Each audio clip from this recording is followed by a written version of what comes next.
আরে এ কি, গত 3 বছর ধরে যা হয়নি এমন আজ কি হয়ে গেল আমার গাড়িতে? আরে বাবা, আমাকে আজ হঠাৎ কেন আসতে হলো রয়্যাল এনফিল্ডের সার্ভিস সেন্টারে? ভাই বাইকটা চালাতে চালাতে হঠাৎ করে ব্রেক লাগছে না কেন?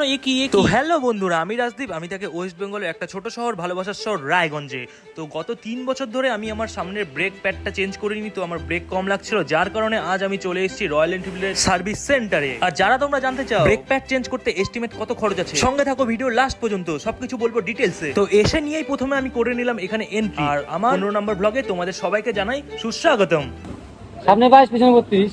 আমার ব্রেক প্যাডটা না ক্ষয়ে গেছে সামনে, ব্রেক প্যাডটা চেঞ্জ করে দাও। হ্যাঁ অবশ্যই কত পড়বে? দেখবে আমার তা করাবো, চলছে না বুঝলা।